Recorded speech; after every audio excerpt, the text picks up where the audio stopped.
क्या आपने कभी ऐसा केला देखा है जो इतना बोले कि सब फल अपने कानों में रुई ठूस लें?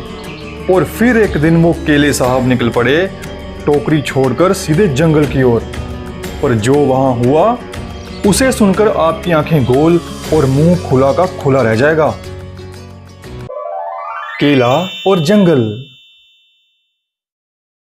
टोकरी नगर में सब कुछ था, शांति, मिठास और बिल्लू केला की कभी ना थमने वाली बकबक। बिल्लू तेज बोलता हुआ, सेब दादी आप इतनी लाल क्यों? मिर्च खा ली थी क्या? अंगूर जीजू आप इतने झुंड में क्यों रहते हो? अकेले में डर लगता है। संतरा भैया तुम्हारा नाम तो पहेली जैसा लगता है। बाकी फल मुस्कुराते थे, लेकिन कभी कभी सोचते थे काश ये केला थोड़ी देर चुप हो जाए। बिल्लू केला मजाकिया अंदाज में बोलता है, माफ कीजिए मैं चुप रहना नहीं जानता। फिर एक दिन बिल्लू घोषणा करते हुए, अब मैं टोकरी से बाहर निकलूंगा और दुनिया देखूंगा।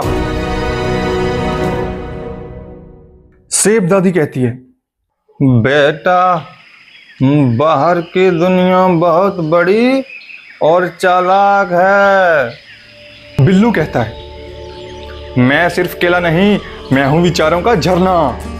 बिल्लू कूद पड़ा सीधा जंगल की ओर, एक केला अपने जीवन की सबसे अनोखी यात्रा पर। बिल्लू लुढ़कता हुआ पहुंचा हरे भरे जंगल में। वहां मिली उसे गिलहरियों की टोली, जिनकी नेता थी चिंकी। चिंकी कहती है, तू कौन है? बिल्लू गर्व से कहता है, मैं हूं बिल्लू केला, जो बोलता है, हंसाता है और सोचता है। गिलहरियां हंसी, नाची और फिर एक बूढ़ा तोता वहां पहुंचा। तोता बोलता है, बेटा इस जंगल के भीतर झाड़ी वन है, जहां गया कोई फल फिर नहीं लौटा। बिल्लू बोलता है शरारती अंदाज में, मैं कोई आम फल नहीं, मैं हूं बिल्लू, बकबक का बादशाह। बिल्लू ने गिलहरियों को चुटकुले सुनाए, सब जोर से हंसते हैं।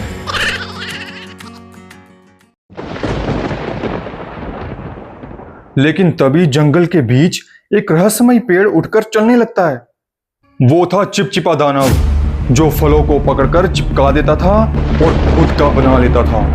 चिपचिपा दानव कहता है, मेरे इलाके में आए फल अब मेरे हो गए। जैसे ही चिपचिपे दानव ने बिल्लू को पकड़ा, उसका शरीर चिपचिपे गोंद में फंसता चला गया। बिल्लू कांपती आवाज में कहता है, अरे अरे नहीं, मैं तो मसले जा रहा हूं, कोई है, बचाओ। चिपचिपा दानव कहता है, अब तू मेरा होगा और फिर कभी कोई तुझे नहीं सुनेगा। चिंकी और गिलहरियां पेड़ों के पीछे से देख रही थी, लेकिन इतनी चिपचिपाहट थी कि पास जाना मुश्किल था। चिंकी कहती है, अगर हमने कुछ नहीं किया तो बिल्लू केला से चिपचिपा जैम बन जाएगा। गिलहरियां कहती हैं, क्या करें क्या करें? और तभी बिल्लू की आंखें बंद हो गईं। उसका चेहरा ढीला पड़ने लगा। क्या बिल्लू हार गया? क्या उसकी बकबक चुप हो गई हमेशा के लिए? जैसे ही दानव ने बिल्लू को ऊपर उठाया, उसके हाथ कांपने लगे। दानव कहता है,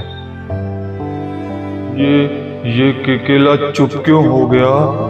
कुछ बोले तो। अचानक बिल्लू अपनी आंखें खोलता है और चिल्लाता है, अरे भाई, इतनी गोंद में तेरी सांसें नहीं चिपकती क्या? बिल्लू ने दानव के दिमाग में ऐसी बकबक की बौछार शुरू की कि दानव का सिर घूमने लगा। बिल्लू कहता है, तू दिन में क्यों नहीं नहाता? तेरा रंग तो पेड़ और अचार के बीच में फंसा लगता है। तू गोंद है या पिघला हुआ बटर? वगैरह वगैरह। दानव सिर पकड़ते हुए, चुप हो जा, नहीं तो मैं खुद ही पिघल जाऊंगा। और तभी चिंकी ने एक बड़ी पत्ते की गुलेल चलाई और सीधा निशाना लगाया दानव की आंख पर। दानव चिल्लाया, नहीं, मेरी आंखों में केले का मजाक घुस गया।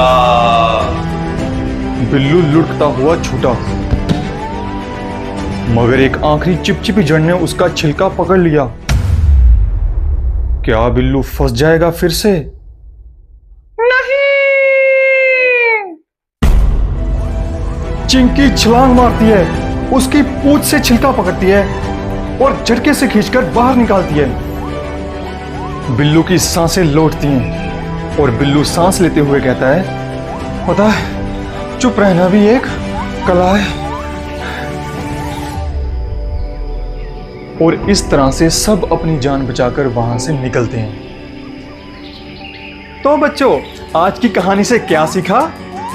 बिल्लू, बोलना अच्छा है, लेकिन जब सुनो तब सीखो, और जब बोलो तब सब मुस्कुराएं। अगर बिल्लू की बकबक ने आपके चेहरे पर हंसी ला दी हो, अगर जंगल का रोमांच आपके दिल की धड़कन बढ़ा गया हो, तो अब बारी है आपकी। बिल्लू, अगर मेरी कहानी अच्छी लगी तो क्या करना है? पहले लाइक का बटन दबाओ, फिर दोस्तों के साथ शेयर करो और चैनल को सब्सक्राइब भी करो, ताकि अगली बार की मस्ती छूट ना जाए। क्योंकि अगली कहानी में मिलने वाला है बबलू ब्रोकली और हरे धुएं की रहस्यमय गड़बड़ी। अलविदा बच्चों, मिलते हैं अगली धमाल मस्ती में।